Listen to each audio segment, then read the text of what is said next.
विधानसभा में एक स्थान को भरने के लिए अभ्यर्थी के रूप में नाम निर्देशित हुआ हूँ।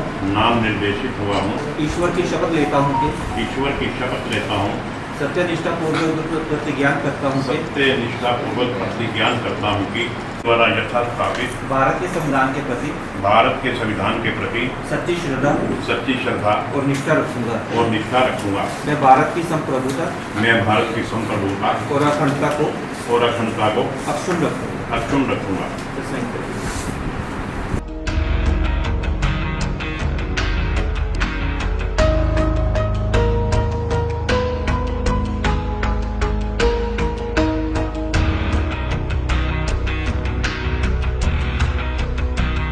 दर्शकों बहुत बहुत नमस्कार। मेरा नाम है मुकेश माही। हम मौजूद हैं हांसी के मिनी सेक्रेटरिएट में, जहां पर भारतीय जनता पार्टी के हांसी विधानसभा के उम्मीदवार बनाए गए विनोद भ्याणा आज अपना नामांकन दाखिल करने के लिए यहां पहुंचे।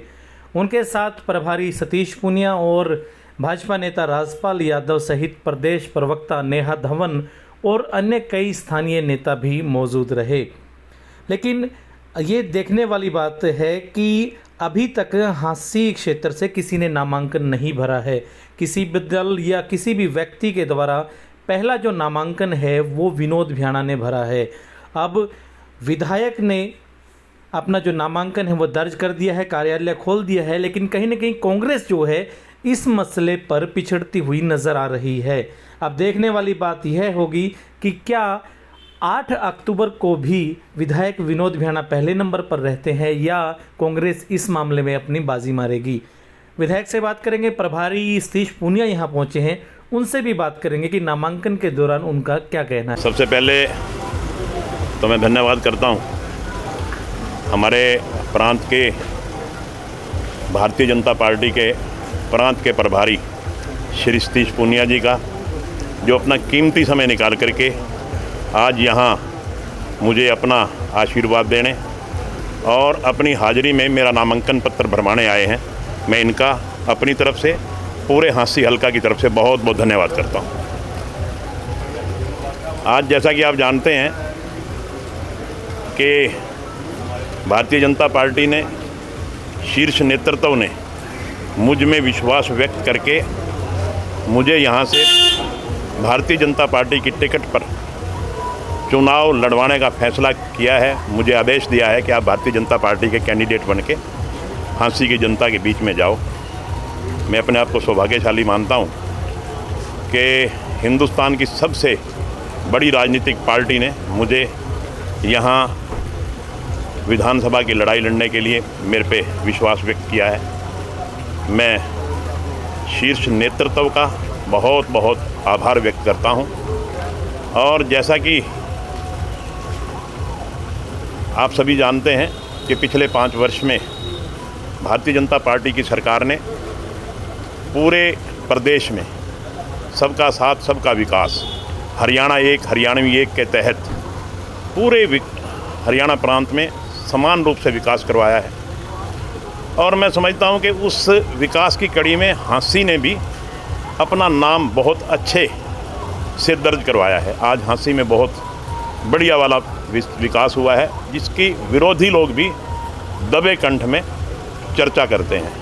और उसी विकास को लेकर के, और जिस तरह से भारतीय जनता पार्टी के राज्य में कानून व्यवस्था सुदृढ़ हुई है, उस कानून व्यवस्था को भी हांसी के लोग अच्छी तरह से पिछले समय को भी जानते हैं और अब के समय को भी जानते हैं। तुलनात्मक दृष्टि से हांसी कानून व्यवस्था में भी काफ़ी सुदृढ़ हुआ है। हांसी पुलिस जिला बना है और भी इसके अलावा भी बहुत अच्छे अच्छे कार्य जिनका जिक्र करूंगा तो समय लंबा लग जाएगा।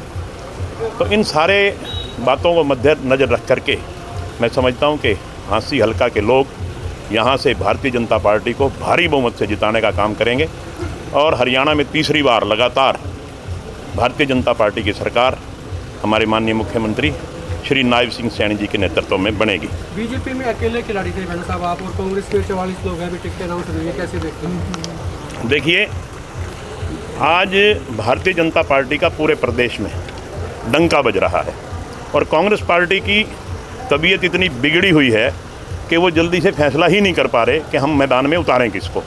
तो आप समझ सकते हैं कि जो खिलाड़ी वो अपने मैदान में नहीं उतार पा रहे तो उनकी लड़ाई कैसे लड़ सकेंगे। वो मैं नहीं समझता कि वो कहीं लड़ाई में स्टैंड करेंगे और भारतीय जनता पार्टी एक तरफा चुनाव जीत करके तीसरी बार सरकार बनाने में सक्षम होगी। तो अब रैली भी वगैरह ललित जी, आप सुबह से देख रहे हैं कितनी ज़बरदस्त बरसात थी और हमारा भी मन में रह गई कि जो हमने आज अपनी ताकत भगवान की कृपा से भारतीय जनता पार्टी की ताकत आज हमने शहर में दिखानी थी, वो हम थोड़े दिन बाद दिखाएंगे। फिर कोई ना कोई मौका आएगा, फिर हम बाज़ारों में निकलेंगे। आज ज़्यादा बरसात की वजह से हम वो शो नहीं कर पाए, जल्दी ही दोबारा जनता के बीच में जाएंगे। पूरे जी आप प्रभारी हैं बीजेपी के, कैसे देखते हैं यहाँ से भी आज आप साथ आए हैं 85 का फॉर्म भरवाने के लिए? ये सुखद संयोग है कि आज भगवान इंद्रदेव की कृपा भी हुई और विनोद जी ने पहला ही नामांकन भरा है। किसी भी दल का और किसी व्यक्ति का ये पहला नामांकन है, तो बहुत ही अच्छे शगुन है। अंग्रेजी में कहावत है कि well begin is half done. अच्छे काम से, अच्छी शुरुआत से आधे काम हो जाते हैं। मुझे लगता है जीत का आगाज़ हो गया है। भयाना जी की लोकप्रियता और इनकी जनता के प्रति जवाबदेही के कारण पार्टी ने इनको वापस अवसर दिया है। अभी आप कह रहे थे कि कांग्रेस के 44 हैं, मुझे लगता है 4 ज़्यादा है, नहीं तो कहावत सिद्ध हो जाती अली बाबा और 40 चोर। लेकिन बीजेपी अपने एजेंडे पर चुनाव लड़ी और एजेंडा है विकास का। हरियाणा में 10 वर्ष पहले का दृश्य भी हरियाणा के लोगों ने देखा है, किस तरीके से अराजकता सड़कों पर थी, भ्रष्टाचार चरम सीमा पर था। बिना खर्ची और बिना पर्ची की गूंज पूरे देश में है। एक मॉडल बना हरियाणा सरकारी नौकरियां देने के मसले में। जितना बुनियादी विकास दिल्ली की तरफ से हुआ, एक सहूलियत मिली और आम लोगों को भी छोटी छोटी योजनाओं से लाभ मिला। उज्ज्वला, आयुष्मान, आवास, ये तमाम योजनाएं थी। आज हम हाईवेज पर चलते हैं तो ध्यान आता है कि वाजपेयी जी ने जो शुरुआत की उसको मोदी जी ने मूर्त रूप दिया हरियाणा में। कुल मिलाकर व्यक्ति का व्यक्तित्व और भारतीय जनता पार्टी का विकास का एजेंडा, ये हमारा अपना चुनाव का एक हथियार होगा। कांग्रेस पार्टी का अभी कोई ठोर ठिकाना है नहीं, कितने गुट हैं, कितने लोग हैं, क्या उनका होगा। मुझे लगता है कि भारतीय जनता पार्टी ने एक प्रारंभिक बढ़त बना ली है। निश्चित रूप से नायब सैनी जी की सज्जनता, उनका काम हरियाणा में तीसरी बार सरकार बनाने में मददगार सिद्ध होगा। हरियाणा का जनमानस परंपरागत रूप से कांग्रेस के खिलाफ रहा है और अभी राष्ट्रवादी विचार के साथ रहा है। तो मुझे लगता है कि झांसी से लेकर और हम लोग पलवल तक एक अच्छी जीत सब जगह हासिल करेंगे। कौन कौन से स्टार प्रचारक प्रचार के लिए आ सकते हैं? ऐसे एक परंपरा रही है कि बीजेपी के पास भी स्टार अभी 14 तारीख को प्रधानमंत्री जी आगाज करेंगे कुरुक्षेत्र से और उसके बाद लगातार पार्टी के राष्ट्रीय अध्यक्ष से लेके माननीय गृह मंत्री जी से लेके रक्षा मंत्री जी से लेके तमाम जो देश के जो ख्यातनाम नेता हैं वो सब लोग अलग अलग समय पर आएंगे। लिस्ट आने के बाद कई बीजेपी नेता हैं वो छोड़ गए हैं, छतरपाल भी छोड़ गए हैं, फिर रंजीत चौटाला है जो साथ में लड़े थे। देखिए, मुझे लगता है कि जो बीजेपी के विचार के साथ निष्ठा से जुड़े थे वो आज भी उतने शिद्दत से जुड़े हुए हैं।